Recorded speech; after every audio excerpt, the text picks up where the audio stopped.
নমস্কার, welcome to my channel Tanu food junction. তো আজকে আমি বানাচ্ছি, এখানে কিন্তু দেখছেন এটা কিন্তু ভেতা মাছ। এই মাছটা কিন্তু জানি না কাদের এখানে কি বলে, তো আমরা এটাকে ভেতা মাছ বলেই জানি।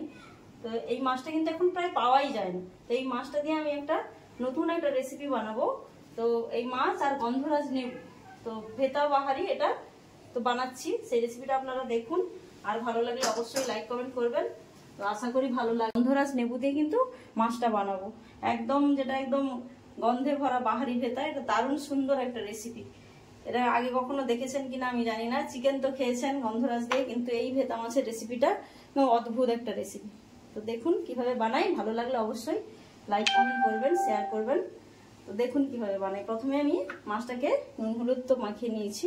তো এবার আমি কড়াতে এটা কিন্তু তেল দিয়েছি, সরষের তেল দিয়েছি। তো এটা আমি ভেজে নেব, সব মাছগুলো আমি ভেজে নেব।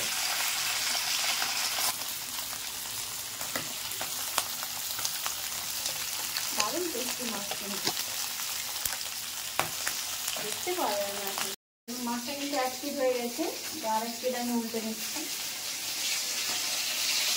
এটা কিন্তু হালকা নরম মাছ, তো এগুলো সাবধানে একটু উল্টাতে হয়, নাহলে ভেঙে যাবে। মাছটা সাইড হয়ে গেছে। দেখুন এখানে মাছটা কিন্তু আমার ভাজা হয়ে গেছে। মাছটা এদিকে নিয়ে নেব। মাছগুলো সব ভাজা হয়ে গেছে। তো মাছটা ভাজা হয়ে গেছে। কিন্তু আমি সরষা আর গোটা লঙ্কা, দেখুন শুকনো লঙ্কা নিয়েছি, আর এখানে আমি একটা পেঁয়াজ নিয়েছি। তো এগুলো সব আমি হাতে বেটে নেব, কারণ বাটা মশলার টেস্টটাই সত্যি অন্যরকম লাগে। তো এখানে কড়াই আমি সরষার তেল দিয়ে দিয়েছি। তো এবার আমি এখানে দিচ্ছি পেঁয়াজ, বাটা লঙ্কা আর সরষা বাটা একসাথে, 3টা। হাতে বাটা মশলার টেস্টটাই অন্যরকম, যাই বলি। আর দিচ্ছি আমি এখানে পরিমাণ মতো হলুদ।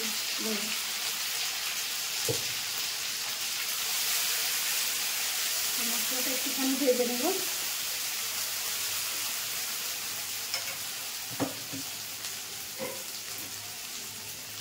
মশলাটা ভাজা হয়ে গেছে, যেহেতু সরষা বেশি ভাজবো না। তো এবার আমি জল দিয়ে দেবো, আর একটু জল দেবো।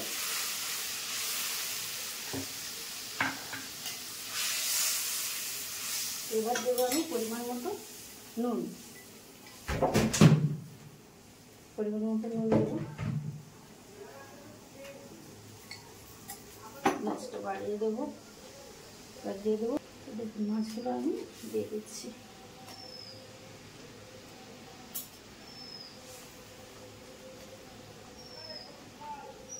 মাছগুলো সেদ্ধ হবে, আমি দিয়ে দেবো এখানে 2টো গন্ধরাজ লেবুর পাতা দেবো।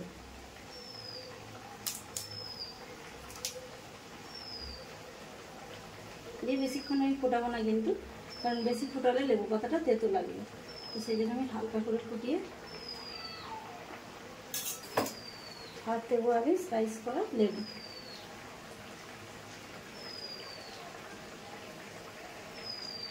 তো আমার রেসিপিটা পুরো রেডি।